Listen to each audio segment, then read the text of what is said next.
జయశంకర్ భూపాలపల్లి జిల్లా కాటారం మండల కేంద్రంలోని తెలంగాణ వైన్స్ ఆధ్వర్యంలో నిర్వహిస్తున్న వైన్స్ వ్యాపారంలో అక్రమంగా 2 వైన్ షాపులు రింగై అక్రమంగా రేట్లు పెంచి ఎంఆర్పీ రేట్ల కంటే అధిక ధరలను కేటాయించి వైన్స్ అమ్మకాలు సాగిస్తున్నట్లు వైన్ షాపుల వారి తీరును వినియోగదారులు తీవ్రంగా విమర్శిస్తున్నారు.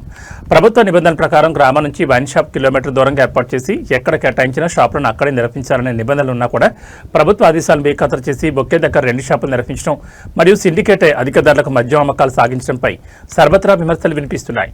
ఇకరైనా అక్రమంగా అధిక ధరలకు మద్యం అమ్మకాలు సాగిస్తున్న వ్యాపారులపై చర్యలు తీసుకుంటూ సక్రమంగా ఎంఆర్పీ రేట్లకు మద్యం అమ్మేలా చూడాలని ఎక్సైజ్ పోలీసు ఉన్నతాధికారులను ఈ ప్రాంత వాసులు కోరుతున్నారు.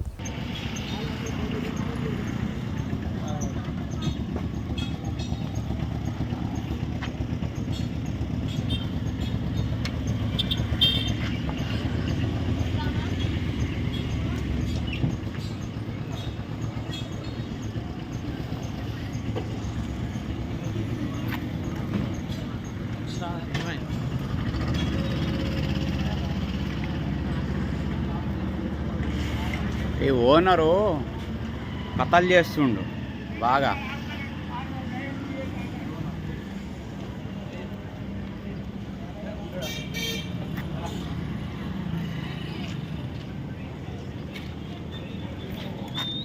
అంకిరెడ్డి బాగా కనిపిస్తావు, ఒక్కసారి ముఖం చూపించావు అంకిరెడ్డి.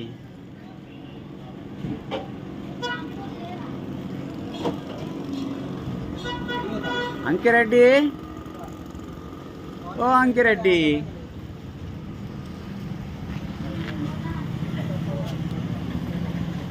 అయ్యా సిండికేట్ చేసిన ముఖం చూపిస్తానికి ఏంది అంకిరెడ్డి?